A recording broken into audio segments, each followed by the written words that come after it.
प्रधानमंत्री नरेंद्र मोदी ने रेडियो कार्यक्रम मन की बात के जरिए देश को संबोधित किया। ये प्रधानमंत्री नरेंद्र मोदी की 65वीं मन की बात है, जिसमें अनलॉक 1 को लेकर चर्चा हुई। उन्होंने कहा कि देश में आबादी के हिसाब से कोरोना से कम लोग प्रभावित हुए। पीएम नरेंद्र मोदी ने मन की बात में लॉकडाउन 4 की समाप्ति के बाद अनलॉक 1 को लेकर बहुत सुविधाएं देने की बात कही। लोगों को कोरोना से और ज्यादा सतर्क रहने की आवश्यकता भी बताई। पीएम ने मोदी ने मुंह पर मास्क और सैनिटाइजर लगाने से कोरोना से बचने की बात भी कही।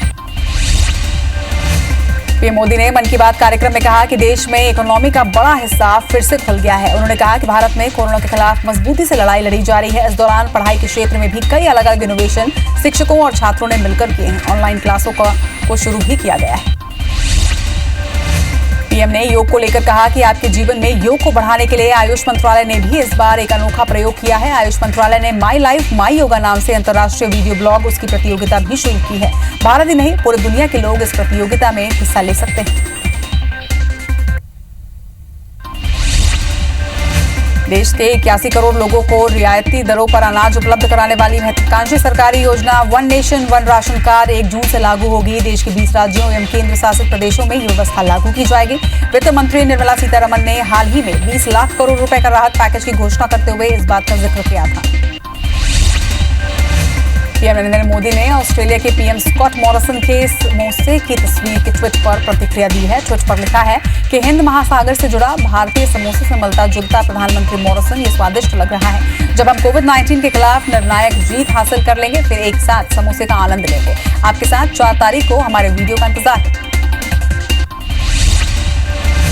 नेपाल और भारत के बीच सीमा विवाद में नेपाल ने एक और विवादास्पद फैसला लिया है। पड़ोसी देश नेपाल ने प्रवेश करने के लिए खुली सीमाओं को बंद करने और सरकार द्वारा निर्धारित सीमा क्षेत्र से ही नेपाल में एंट्री देने का फैसला लिया। भारत के सैन्य तनाव को देखते हुए नेपाल ने पहली बार अपने सीमावर्ती क्षेत्रों में सेना की तैनाती को भी मंजूरी दी। सीएम शिवराज सिंह चौहान ने आज जनता को संबोधित कर मध्य प्रदेश के लिए अनलॉक 1 की गाइडलाइन जारी कर दी है। इसके साथ ही कोरोना को लेकर भी जनता के नाम एक संदेश दिया है। सीएम शिवराज ने बताया कि आज राज्य में और राज्य के बाहर आवाजाही के लिए किसी भी प्रकार का पास नहीं लगेगा। सीएम शिवराज सिंह ने यह भी कहा कि हम पास चेकिंग सिस्टम कल से खत्म कर रहे हैं। राज्य में और राज्य के बाहर आने जाने वालों के लिए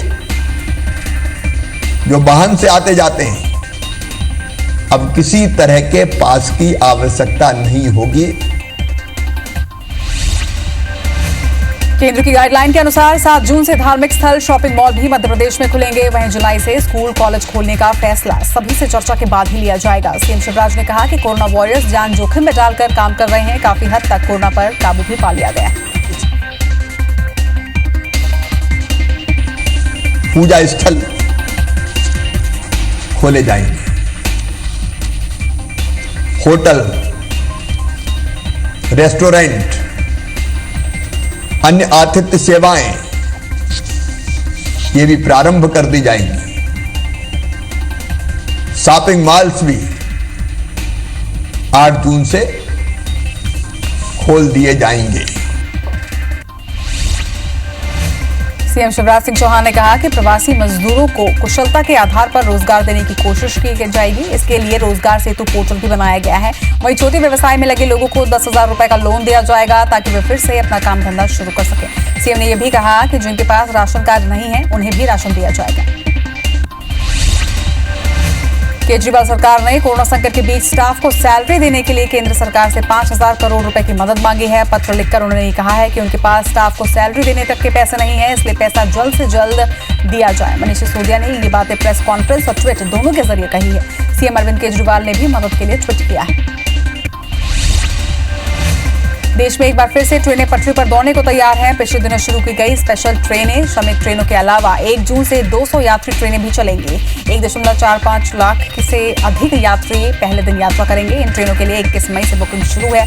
सभी ट्रेनों में सारी सीटें फुल हो चुकी हैं और इस बीच रेलवे ने टिकट बुकिंग की नई गाइडलाइन भी जारी कर दी है। दुनिया भर में 61,53,000 से ज्यादा कोरोना के मामले अब तक सामने आ चुके हैं। अब तक 27 लाख से ज्यादा लोगों ने कोरोना से जंग भी जीत ली है। कुल मौत के आंकड़े की बात करें तो 3,70,000 के पार यह आंकड़ा पहुंच गया है। वहीं अमेरिका, रूस और ब्राजील में सबसे ज्यादा मामले सामने आ रहे हैं। देश भर में कोरोना ने 1,82,000 का आंकड़ा पार कर लिया है। वहीं देश में अब तक लगभग 87,000 से ज्यादा मरीज ठीक भी हुए हैं। देश भर में कोरोना से 5,188 लोगों की मौत हो चुकी है अब तक। वहीं अब तक एक्टिव केस 90,000 से ज्यादा हो चुके हैं। तमिलनाडु में 938 नए मरीजों के साथ कोरोना मरीजों का आंकड़ा 21,184 पर पहुंच गया है। कोरोना से अब तक यहां 163 लोगों की मौत भी हो चुकी है। बता दें कि प्रदेश में 12,000 लोग पूरी तरीके से ठीक भी हुए हैं। देश में कोरोना के मामले में तमिलनाडु दूसरे स्थान पर है। वहीं देश में गुजरात कोरोना के मामले में चौथे स्थान पर है। गुजरात में अब तक 16,356 कोरोना पॉजिटिव मरीज सामने आए हैं। प्रदेश में अब तक 1,007 लोगों की इस संक्रमण से मौत हो चुकी है। वहीं 9,232 लोग कोरोना को हराकर घर भी पहुंचे हैं। देश की राजधानी दिल्ली में कोरोना मरीजों की संख्या 18,549 पर पहुंच गई है। वहीं दिल्ली में अब तक 416 लोगों की संक्रमण से मौत भी हो चुकी है। दिल्ली में कोरोना से 8,000 से ज्यादा लोग अब तक ठीक हुए हैं। लॉकडाउन 5 में सीएम अरविंद केजरीवाल ने दिल्ली वालों को राहत देने का फैसला किया है। मध्य प्रदेश के पूरे 52 जिले कोरोना से प्रभावित हो चुके हैं। प्रदेश में कोरोना मरीजों की संख्या 8,028 पर पहुंच गई है। वहीं अब एक्टिव मरीजों की संख्या बढ़कर 3,200 हो गई है। वहीं अब तक 343 लोग की मौत भी हो चुकी है। कोरोना महामारी और लॉकडाउन के बीच जबलपुर के व्यापारियों ने लॉकडाउन और सोशल डिस्टेंसिंग की जमकर धज्जियां उड़ाई हैं। जबलपुर की पॉस सोसाइटी में एक बर्थडे पार्टी मनाई गई और यहां जमकर नियमों की धज्जियां भी उड़ाई गई। इंदौर में 55 नए पॉजिटिव केस सामने आए हैं। शहर में कोरोना मरीजों का आंकड़ा अब बढ़कर 3,486 पर पहुंच गया है। इसकी पुष्टि इंदौर सीएमएचओ ने की है, जिसके बाद इंदौर शहर में कुल मौतों का आंकड़ा 129 पर जा पहुंचा है। वहीं इंदौर शहर में 1,775 संक्रमित मरीज ठीक भी हुए हैं।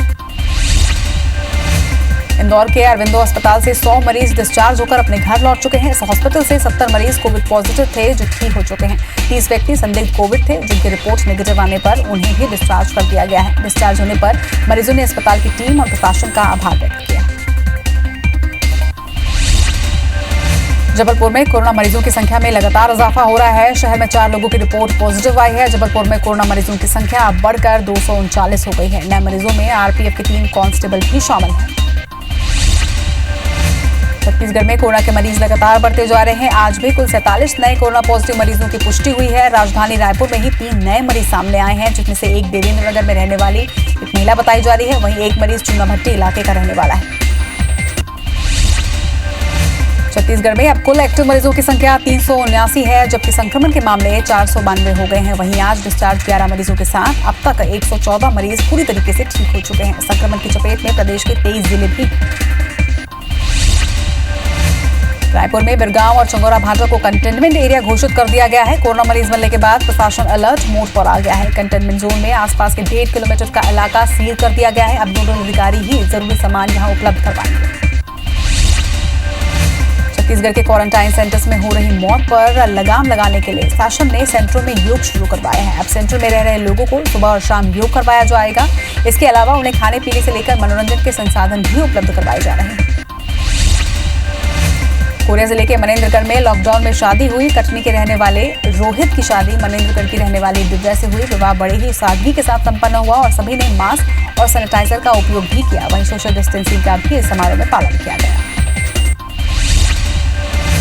पूर्व सांसद प्रेमचंद गुड्डू की आज कांग्रेस में वापसी हो गई है। भोपाल में पीसीसी दफ्तर पहुंचकर बेटे अजीत बुरासी के साथ कांग्रेस की सदस्यता इन्होंने ली। बता दें कि प्रेमचंद गुड्डू 2018 में बीजेपी में शामिल हो गए थे। कांग्रेस में प्रेमचंद गुड्डू की वापसी बीजेपी के लिए एक बड़ा झटका है।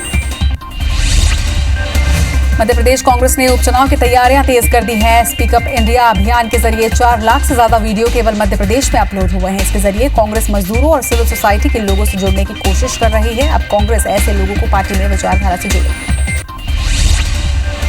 मोदी कार्यकाल के 1 साल पूरे होने पर रायपुर में भाजपा ने प्रेस कॉन्फ्रेंस किया। प्रेस कॉन्फ्रेंस में भाजपा प्रदेश अध्यक्ष विक्रम उसेंडी और पूर्व सीएम रमन सिंह मौजूद रहे। इस दौरान भाजपा नेताओं ने मोदी सरकार के कामकाज की तारीफ की। वहीं पूर्व सीएम डॉक्टर रमन सिंह ने कहा कि मोदी के शासन में 365 दिनों में दशकों पुराने फैसले हुए हैं। रमन सिंह ने राज्य सरकार पर आरोप लगाया है और कहा है कि राज्य सरकार ने मजदूरों के खाते में पैसे नहीं डाले हैं और मजदूरों को वापस लाने में भी सरकार विफल रही है। उन्होंने ये भी आरोप लगाया कि क्वारंटाइन सेंटर में अव्यवस्था फैली हुई है। यही नहीं, कर्मचारियों के वेतन वृद्धि में रोक लगाने के फैसले को भी उन्होंने गलत बताया।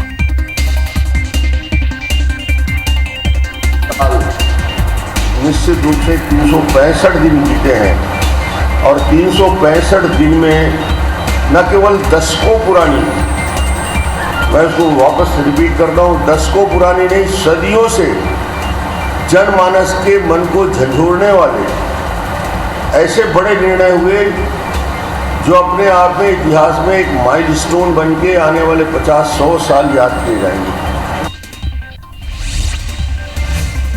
इधर रमन सिंह के बयान पर कृषि मंत्री ने पलटवार करते हुए कहा है कि आर्थिक पैकेज में प्रचलित योजनाओं के अलावा कुछ भी नहीं है। पैकेज में किसी भी क्षेत्र को 1 रुपए भी नहीं मिला।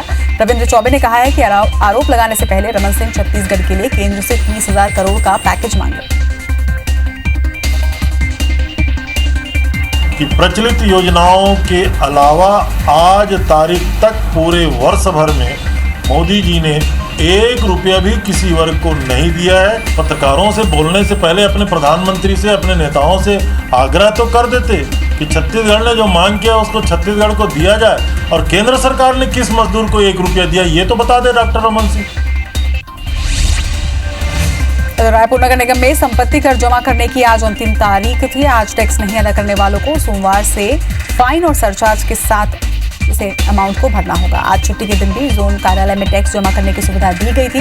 लोग म्युनिसिपल कॉर्पोरेशन रायपुर.in में लॉगिन कर ऑनलाइन भी टैक्स अदा कर सकते हैं।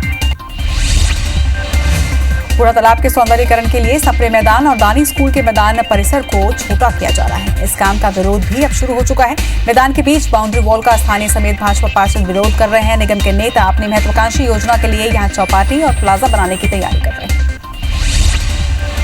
बलरामपुर जिले के रामचंद्रपुर थाना क्षेत्र के ग्राम पंचायत सिलाजू में 3 बच्चियों के तालाब में डूबने के बाद विधायक बृहस्पति सिंह ने मृत बच्चियों के परिजनों को क्रियाक्रम के लिए 10-10 हजार रुपए की सहायता राशि दी है। विधायक इस समय रायपुर में है। ऐसे में उनके निर्देश पर विधायक प्रतिनिधि ने गांव में जाकर मृत बच्चियों के परिजनों से मुलाकात की और उन्हें क्रियाक्रम के लिए सहायता राशि प्रदान की। बस्तर में नक्सलियों को लेकर पुलिस ने सर्चिंग बढ़ा दी है। सीआरपीएफ की 80 बटालियन और बस्तर पुलिस के जवानों की संयुक्त कार्रवाई में पुलिस ने चांदमेटा में सर्चिंग की। इस दौरान पुलिस ने डेटोनेटर और विस्फोटक सामग्री भी बरामद की है। वापस लौटने पर पुलिस ने 4 आईईडी बरामद कर नक्सलियों के नापाक इरादे को नाकाम किया है। टिड्डी दल को लेकर बस्तर जिला प्रशासन ने किसानों को नुकसान से बचाने के लिए जरूरी व्यवस्था बनाने के निर्देश दिए हैं। इसके लिए जिला स्तर पर नियंत्रण दल में कृषि वैज्ञानिक, कीट विशेषज्ञों के साथ सभी विभागों को भी शामिल किया गया है। पंचायत स्तर से लेकर जिला स्तर पर अलग अलग कमेटियां भी बना दी गई हैं। बलरामपुर जिले के राजपुर थाना क्षेत्र के ग्राम पंचायत परसागुड़ी में युवक के अंधे कत्ल की गुत्थी पुलिस ने सुलझा ली है। पुलिस ने मामले में मृतक के साले समेत ससुराल पक्ष के 4 आरोपियों को गिरफ्तार किया है। पुलिस ने बताया कि मृतक की शादी धर्मपुर निवासी लड़की से हुई थी। वहीं शादी के बाद से ही मृतक और उसकी पत्नी में लगातार विवाद हो रहा था। दंतेवाड़ा के गीदन थाना क्षेत्र के हारमपारा में शादी का झांसा देकर नाबालिग से अनाचार करने का मामला सामने आया है। आरोपी दिनेश कश्यप को पुलिस ने गिरफ्तार कर लिया। वहीं सोमवार को उसे कोर्ट में पेश किया जाएगा। बताया जा रहा है कि आरोपी नाबालिग को शादी का प्रलोभन देकर करीब 6 महीने से रेप कर रहा था।